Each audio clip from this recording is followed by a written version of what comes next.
Hello, it's Charlene Campbell from Call on the Midwife, and I'm going to continue with my program that I've started last week, and I'm on page 4. Okay, this is a class that I taught, and then I modified it and taught it to my circle with more of a low resource setting slant. That's why there was a lot of that in there, and it wasn't in the original class. I remember now, because the original class I was teaching to midwifery assistants, professional midwifery assistants in Seattle, and they were not as much, the focus on the low resources, because they had fairly good resources, and it was still low resource compared to the hospital, of course, but I went into a lot more detail about conditions like what is very potentially coming in abundance in our country, United States, Canada, and in many other places where the hospitals, it's happening right now in Canada. My friend is in Calgary. She says that every ICU is so packed they're going to have to turn people away because they're so busy. So I think that eventually it's going to get to the point where women are going to be turned away too if they're pregnant and they're not high risk. Okay, and even if they are sometimes, who knows? Depends on how bad it gets. I think it'll get like that in some places. Not to put fear, just to be really frank with you. This is coming. I've seen it in visions, hundreds of them. There's all these birds flying around, and it's just the most ominous gray clouds in the sky, but they're kind of amazing too at the same time. It's been raining. It went from summer to fall in one day. Interesting. Okay, how are you all doing? Thank you for listening to Zoe. If you did, I appreciate it. She's amazing. We're excited to have her coming here to teach us on the 30th of September and the 1st of October. Okay, here we go. Let's see what we can get through today. Okay, I thought maybe just to sort of do a bit of, excuse me just for a second.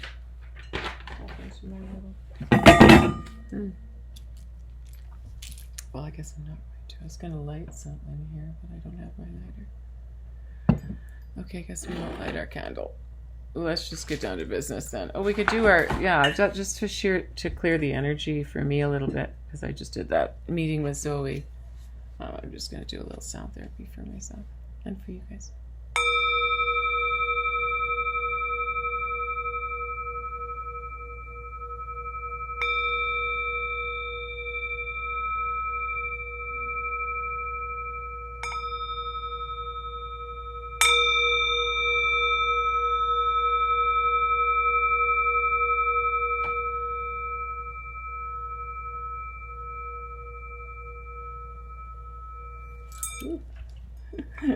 Really feels good. All right, a little bit of my kefir water that my beloved David makes. You see the little kefir berries down there? Ooh, it's really good. Okay, here we go. We're gonna start our lesson. Okay.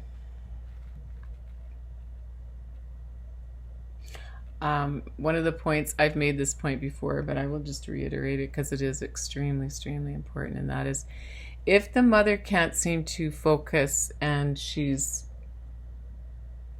kind of like having a hard time and you need to get her attention, make sure you get her eye contact. Try to get her to look in your eyes and maintain eye contact with her and talk to her directly, really close to her. Okay, not too close, but close enough so that, especially if there's noise or stuff going on around that she's getting distracted by. And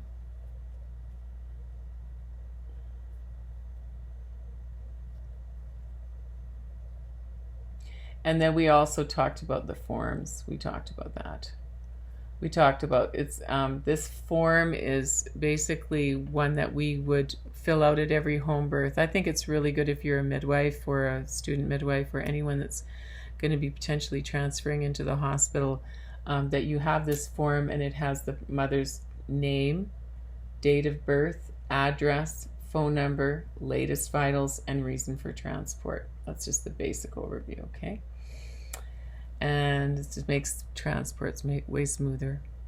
And then, okay, now we're going to go into number 3, which is hemorrhage. Okay. I'm just going to put this over here so I can kind of look at it this way when I'm talking to you. Maybe that'll be a little bit better. How are you doing? Well, we won't be going outside today. It's raining so much I had to wear a coat today. Okay, so the first thing you want to do is, I've got here, move woman to recumbent position and wedge left hip. So why do you want to do that? Well, if she's in any kind of an upright position, it's going to make the bleeding worse, and you're going to have a hard time assessing it and managing the bleeding in that position. So you need to get her on her back. Now, why do you wedge the left hip? I mean, you know, it's to not have any more pressure on that main artery going down the left side, okay? But I think just mainly getting her on her flat on her back. If this placenta is delivered, okay, so this is after the placenta, okay? That's why the tincture for getting the placenta out, I think, is kind of important. And I don't know what her tincture for that was. My favorite tincture for that is called Angelica root. Angelica root is my absolute favorite tincture for getting the placenta out, okay?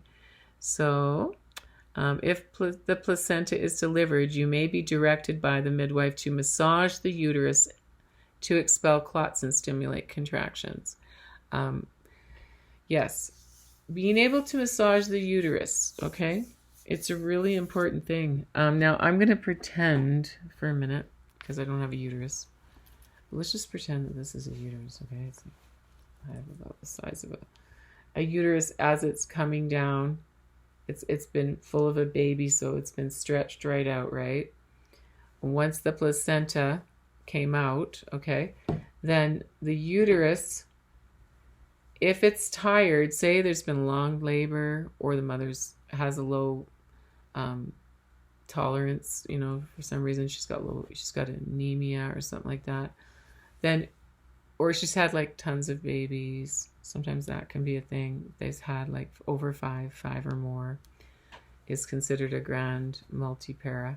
She can have more risks of having what we call uterine atonia, which means that the uterus is just getting tired. Okay, it's just getting tired and it's kind of boggy and it doesn't have the... Now, what you could do is you go in there. Now, your landmarks are the mother's belly button on top and her pubic bone on bottom. And on the side can go all the way over and all the way over. But you're just gonna keep looking and massaging like bread dough about that to find that. And if you have to dig further, if she's got a lot of adipose fat, if she's a woman of size, you're gonna have to kind of just dig inside that and find it. Still, don't be afraid, you won't hurt her. And then when you find, if you can't, you just keep looking till you find it, okay? Now, once you find it, if you can't, you rub and you rub and you rub until you find it and you find it. And then once you've got it, it might be just a bit boggy, or it might be a lot boggy, which means really loose and kind of not hard. The hardness of it is like if you press your nose, okay, that's pretty hard, right? But if it feels like this, okay? Now, so then you just, after you've gotten it and you located it, then you're going to massage. And of course, you're on top of the mother, so you're doing it like this. You're massaging. You're kind of holding it.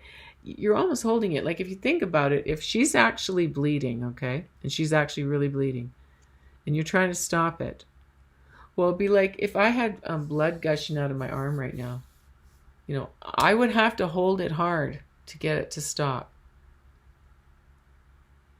To get that blood to clot, I would have to use a fair amount of pressure, right? Same with the uterus. You're going to really have to hold it and, you know, and massage it and keep it hard. It should be the size of a, look at this. Not this exactly, but a grapefruit, okay? Should be the size of a grapefruit, and you're holding it, okay? And it's round like a grapefruit. It is. It's not so much shaped like that, right? When you're experiencing it, it's more like boom, you know, because if the oxytocin is nice and high, she's got skin to skin with the baby.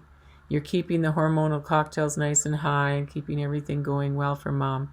You're keeping the energy really tight around mommy and baby, keeping the Madonna cloak, which is basically they call it the fourth trimester, or the Madonna cloak, which means the mother has the baby in her energy and keeps that together, and that makes her healthy and makes the baby healthy, is to keep them together.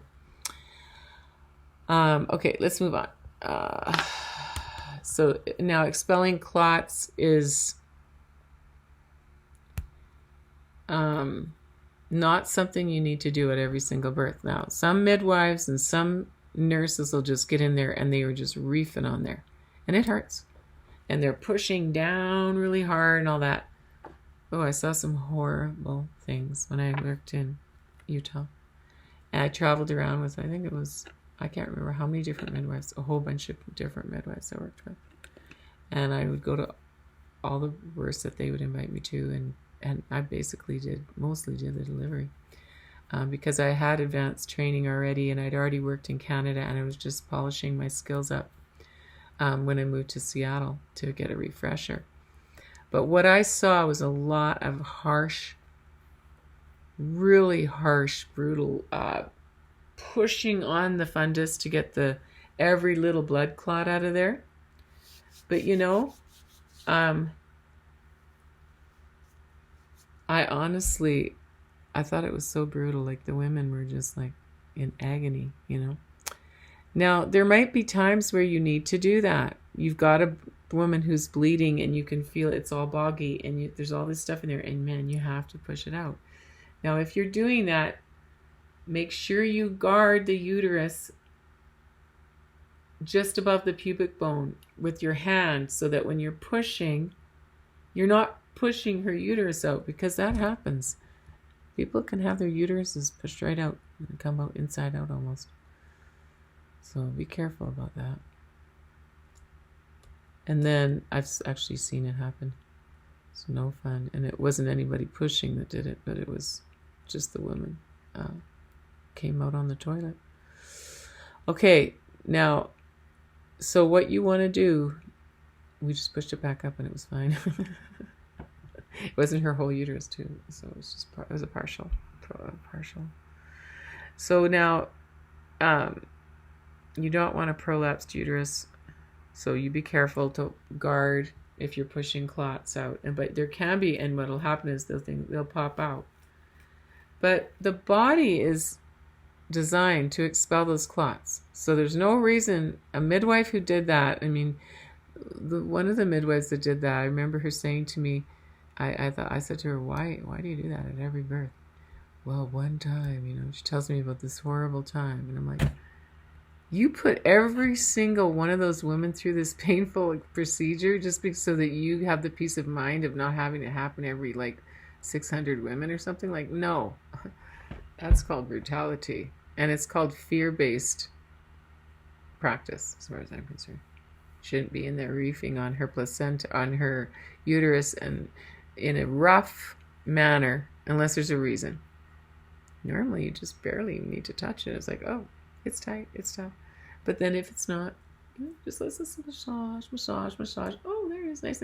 And sometimes you let go, and then, oh, okay, and you let go for a minute, then you go back in. If it's tight, good. Let go again. It's tight, and then every 5 minutes or 2 minutes or whatever, you're checking it. If it doesn't, so you've done that and it's tight, great. Stays nice and clamped. If it doesn't, you go back and you're like, okay, then you can't leave. Your job is not done. Okay? Your job is not done. Now, you know, you could hold that thing for 40 minutes, really. You could hold it just like you're holding an artery, and you could prevent that woman from dying.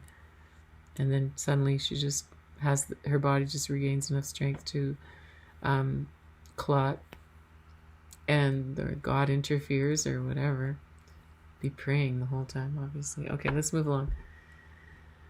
Midwife may provide bimanual compression to the uterus, which I explained a little bit. It's more than just massage. Bimanual is you're pushing, and you might even use your body weight to put a lot of body weight pressure on that uterus. It can take a lot. It can take a lot of pressure to hold it, to keep it hard and to keep it from bleeding. So don't be afraid to get in there and really push. I just find it getting over top of the woman and pushing with my body weight is the way, if I have to really do that. And there's cases if she's bleeding and you can't stop it, yes. Okay, if the midwife is considering catheterization, now why would that be? I've talked about this tons of times in my circles and my classes. Those are all private on Faylene's account. If you want those, let me know and I can share them. But we have 2-hour circles. I think we have four 2-hour circle classes that we did here that are all just specifically role play to learn this stuff for the low resource setting. But one of the things we talk about quite a lot if we're dealing with a hemorrhage is, number one, is her bladder empty? Now, as a person that's assisting a woman in childbirth, your job is to keep the mother in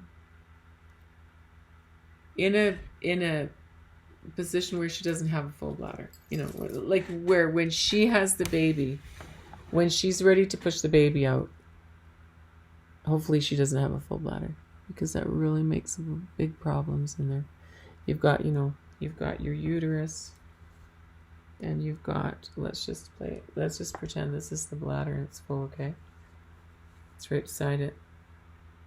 This full bladder is going to keep this uterus boggy and unclamped. It's going to prevent it from doing what it has to do, which is involute and come down and come down and come down and be basically between her belly button and her mom's pubic, or in her pubic bone, and central. Even if it's over to the side, like the uterus could be like way over here or way over here, and you're like, what's going on? It's boggy and it's to the side. That's often an indicator that there is a full bladder and she needs to urinate. Make sure she voids. Keep her voiding, keep her drinking, keep things moving that way. And let's see, what else? Prepare supplies and assist with catheterization. Yes, if you are trained in catheterization, I feel like it's a really good skill to have,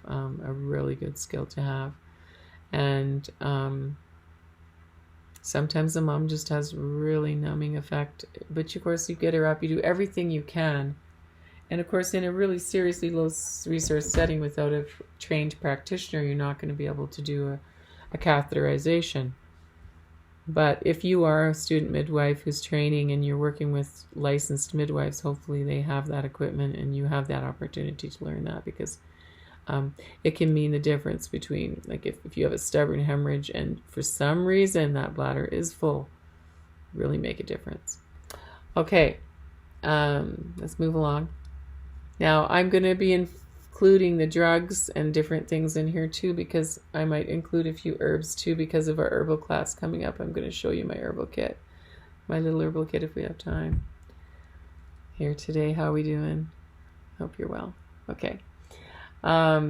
So you're going to assist in drying up and administering 10 units of oxytocin. That was our standard that we used in a regulated area in Seattle. 10 units intramuscular. You can give it in the arm or the leg. Injection. I always found the arm real quick, just boop, right there. Some people like to give it in the thigh, but it's either way. You know, you can give one in each thigh. If it's, you know, if given one and it's still bad, you know, it's still not, you can give it in the other thigh. You can also put it in the IV. In the IV. So prepare and administer herbal tinctures and homeopathics as per midwife's instructions. Why I didn't include any details in this course on that was because these women were going to be working with all these different amazing midwives. Some of them were naturopathic doctors and midwives, quite a few of them. So, you know, they have their own protocols and practice guidelines around everything, especially the natural. These other things are quite well regulated in there, you know, so they're more standard practices. But these aren't standard necessarily. But I'm just going to go through a few things in my kit. So I've got labor tincture. We talked about these. We had a kind of a fun conversation today with Zoe Bartholomew. If you want to go back and check out the 2 parts of that video with her. I did an interview with her prior to our class that's coming up on the 30th of this month. Anyway, let me go into what's in this. This is to get labor going. Black cohosh, blue cohosh, ginger, and lobelia. This has lobelia in it. We talked about putting St. John's wort in it as an alternative. Placenta release tincture. Now let's see what this one has. Angelica is number 1. Yes. Blue cohosh, shepherd's purse. We also talked about that being really great. And yarrow, those are both in hers. And red raspberry leaf. Great for helping the uterus tone. The red raspberry leaf. We've talked about that before. And this is my own personal homemade nettle tincture that I've made. This is my own fresh shepherd's purse tincture that I made last summer. And then this is an anti-hemorrhage tincture. It's very similar to what she has recommended also. Blue cohosh, yarrow, alfalfa, and motherwort for the anti-hemorrhage. I loved what she said about motherwort. It was really interesting how that herb is so sacred. And also about the mistletoe being a really good one. I'm excited for this class, and I'm excited for how I'm learning. This is black haw and cramp bark. Now, she mentioned cramp bark, and it's just straight black haw and cramp bark, and it's for postpartum contractions. And then I also have straight lobelia that you have to use with a lot of prudence and good wisdom, and apparently it's best mixed with other herbs so that it's not just, it makes you get too relaxed too quick and cause you to faint. And then I have an iron tonic, which I've actually made my own tonic of this, but I have this also, and it's dandelion root, nettle leaf, and yellow dock root, and we have all of those here. The nettle is a little harder to find than on the coast where I lived in Seattle. It was literally everywhere I lived. I used to go out and pick nettles, and I would pick them really young, and we would make spanakopita with nettles instead of spinach in it, and they're just like spinach but really yummy. I love nettles, and I love the nettle tea as well. Okay, let's keep going then. That's the herbs. Monitor blood pressure, pulse, every 5 minutes. While if she's hemorrhaging, you want to make sure you know what her blood pressure and her pulse is. Now that hopefully you've got more than one person, so it's nice to have 2 or 3 people at a birth. I think 3 people is a good number, but more than that becomes almost too many in the room if you have more than 3 people, and they each need to have a specific purpose there. Okay.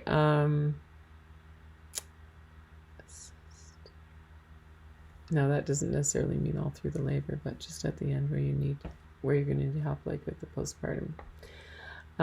It's nice to have somebody charting, somebody dealing with the supplies, and somebody ministering, and somebody taking care of the baby and someone taking care of the mom. It's really nice. You assign somebody to the baby, so you make sure the baby's fine. That's your job. And I used to do that in Canada when I was an approved second attendant there in British Columbia. And the midwife would just assign me to the baby, and then she didn't have to think about it. I'd keep all the vitals on the baby and everything, and if anything was out of normal range, I'd just tell her, and we deal with it together. Okay, or I deal with it if it wasn't too big of a deal. Now, let's see. But usually when you have 2 midwives there, it's nice to do it together if you have a real serious issue. You know what I mean? Like resuscitation or anything like that, as long as the mom is stable. But really, one person really needs to make sure the mom is continuing to be stable, and that the baby's continuing to be stable. So ideally 2 people that are trained at a birth is my recommendation.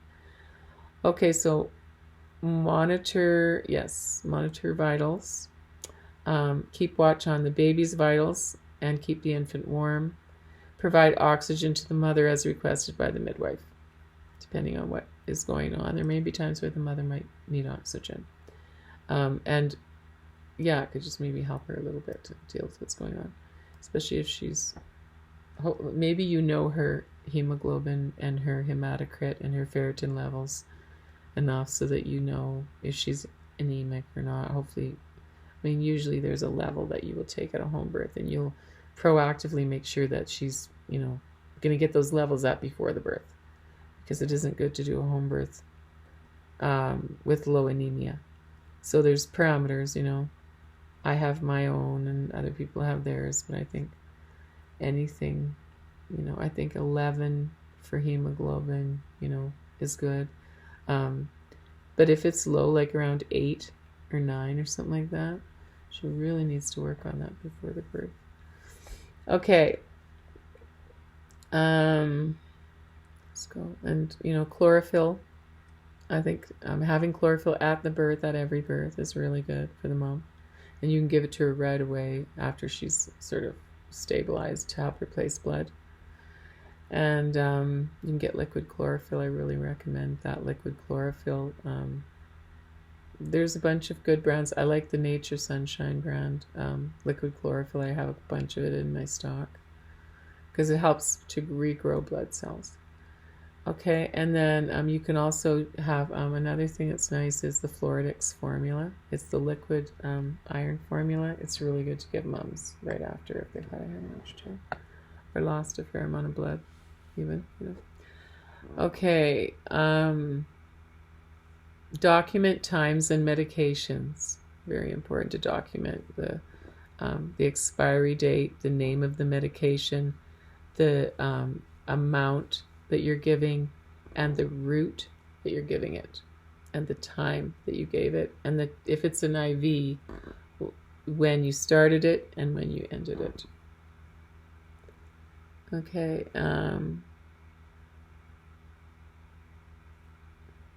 Sometimes you may have to drop and assist with ergot. It depends if you have ergot even being used in your area, or Pitocin, oxytocin, or Methergin. If we used to carry all of those. We also carried misoprostol tablets, which are rectally inserted. And so be prepared to help with those. I'm not going to give out the exact amounts or anything here.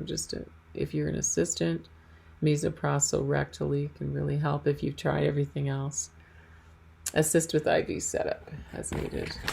Page 4. Well, why don't we try to get through the hemorrhage at least? Let's try to get through the hemorrhage section. We're on B. How to reduce blood loss. Position mother horizontally, external bimanual compression, and in rare cases with sterile technique, internal bimanual compression. Now that's something you would not do unless you had experience and sterilized gloves, and if you could not get the hemorrhage to stop in any other way. There is a time where in very, very, very extreme cases, if you glove up and you go up inside the cervix, or rather not inside the cervix, no, just up to the cervix there where the uterus is, and you're holding it on the inside and then you're holding it on the outside, you can put pressure on the back and the front of the uterus, and it can really, really get the uterus to stop in extreme cases. Okay, and then keep the energy quiet, help the mother and baby with the bonding and imprinting so that stays intact without interruption, and it facilitates all the healthy uterine involution and return to normal. We talked about that. And the importance of the first hour, it's called the golden hour. I think it's more the first couple of hours, but when a mother has a baby and she is, she's just had her baby and she's so open and she's just so able to, how can I say this? She is, if that child and her are able to have that space of true bonding, it's going to impact her whole life in a different way. It's going to impact the baby's breastfeeding relationship with her. And if she has a good breastfeeding relationship with the baby and she's not having to pump or feel really discouraged about the breastfeeding, it makes a big difference. She's going to, if baby's happy and contented and fed and there's that really good connection, it's going to make a big difference in every outcome, including postpartum depression and her hormone balance and the baby's health and everything. Okay, so my suggestion is that you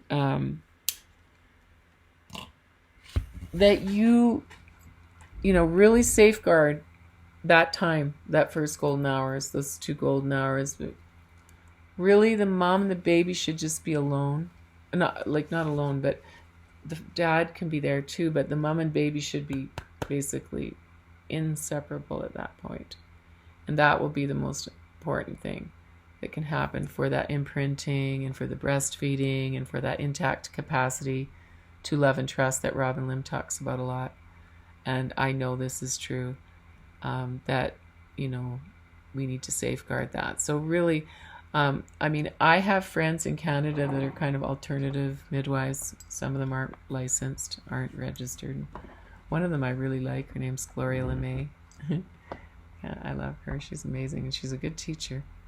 She went through the 80s and stuff without being licensed no one was licensed when she was practicing, really, because midwifery wasn't licensed yet, and then it became licensed, and she didn't suddenly go and have to stop and do all this schooling. The same thing happened to me. I was already practicing midwifery before licensure became a thing in Canada, for 15 years before that.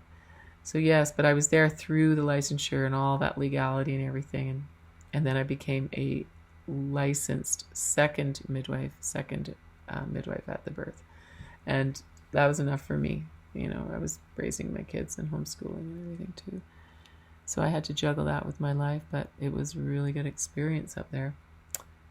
But one of the things with this midwife that she used to say is that at a birth, if suddenly everybody's like on their cell phones and talking, and it's like a party atmosphere, and there's tons of people and all that energy that happens in almost at every hospital birth I've been at, a lot of them, and even the nurses and doctors take part in it. She would find that was when her ladies would hemorrhage, especially if the baby was removed from the mom and being passed around or anything like that. So she would have a rule of no cell phones at the birth or anything until 2 hours after. Seriously, you do not need to be phoning and telling someone about this sacred, holy experience. If they're not here, they're not here. You need to be part of it and not be over somewhere else talking to someone. Tell them after. Tell them after she's had her placenta, she's had her initial several hours of bonding time, and she's resting, and then you're going to, call your family or whatever. Keep the party down. Okay, number F. The good use of the placenta as an anti-hemorrhagic in emergency situations. And I didn't bring that up. Yay, let's talk about that. Well, apparently in Europe, where they have discovered this, they have the placenta, and other places, actually, it's not just Europe, I think it's all over the places that they use these. In places where they don't have medications or they have low resources, okay? So what they do is they just dip the placenta. They have a little thing of honey there, and they dip the placenta in honey and stick it just inside the mom's cheek right here on her mucous membrane inside her cheek, and it absorbs the oxytocin. It's just thickly rich with oxytocin in that placenta. Now that is something that you can do, and I've heard of that really working well. And that's the end of the story. That's the end of what we have for you today on hemorrhage and some tips on helping prevent it. And I hope you have a really great day. I'm glad we got rain today, and I hope you're getting good weather. And bless you and your journey in helping prepare yourself to help others in need. Take care. Bye-bye.